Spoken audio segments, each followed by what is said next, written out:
And BRC now is at 239.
Offshore, my engine froze in the room. Pump stuck up like a little finger.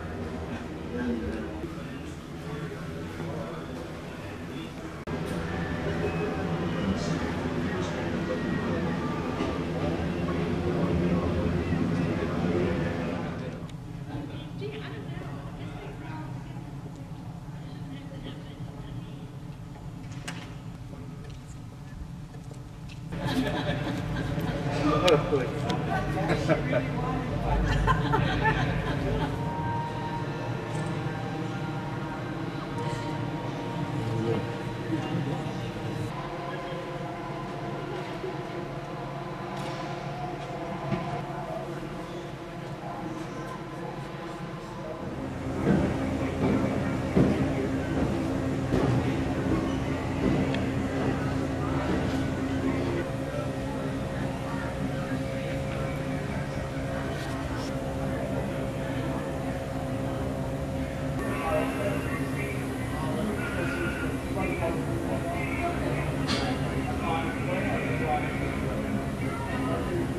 jammed, or you got to put more, you know, you got to rearm it or something like that. You had some problems. Well, you know, the engineer says, well, no, we'll just put one in the nose. And I said, yeah, let's put it right in the nose, shoot right through the prop. And of course, the pilot, so in the 80s, they've got a mid-late 80s, I think it was. They got a remote piloted, remote deep sea thing. They were actually looking for a helicopter. I mean, it was the real test for the Navy and the Marine Corps. I mean, before that time, I mean, we were only in World War I for a short period of time. This was the big thing. You know, when you think of World War II, I mean, total war. I mean, you're talking. I don't think we'd never done anything before like this, like World War II, the way we jumped into this, and we never. I don't know if we'll ever do it again. When you're talking about companies that were, you know, one day they're making spoons and forks, and the next day they're making control rods for an aircraft or something. In other words, the entire industrial complex of the U.S. transitioned almost overnight from civilian consumer numbers and equipment and everything else that just, you know. But anyway, this is the proper width. Okay, it's obviously short about 120 feet, 25 feet that way, and short 125 feet that way. But this is what the size of a carrier for a Jeep carrier that these aircraft had to land on. Okay, and it looks reasonably big, but let me tell you something. When you get in the air, you're looking down the ship, because I've done it, looking at these ships, they don't look very big, 1,000 feet.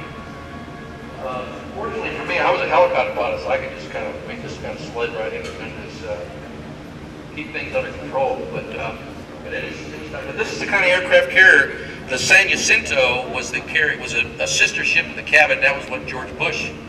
President George Bush was on during the war. He was the youngest aviator, by the way. When he got his wings, he was the youngest aviator in the Navy. About 2 weeks later, somebody else came along and beat him. But at least at that time, for 2 weeks, he was the youngest naval aviator in the Navy.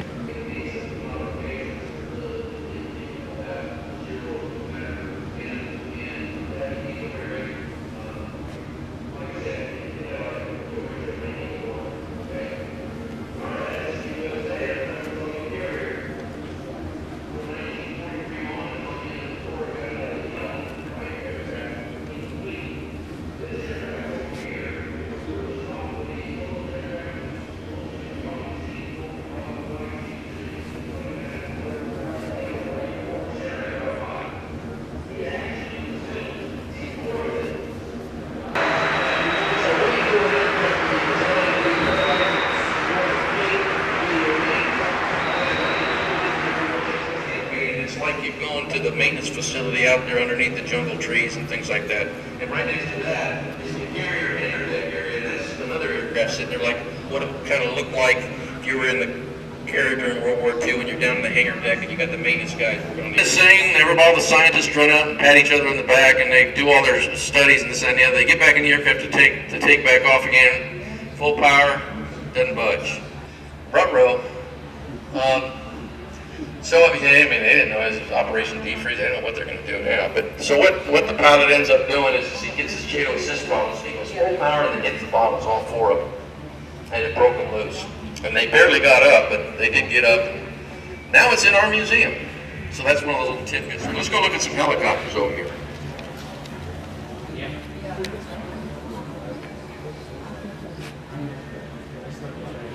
Sails out of Russia and immigrates to the U.S. One thing leads to another, whatever gets into helicopter development in aviation. It's appropriate that we're sitting here and these are all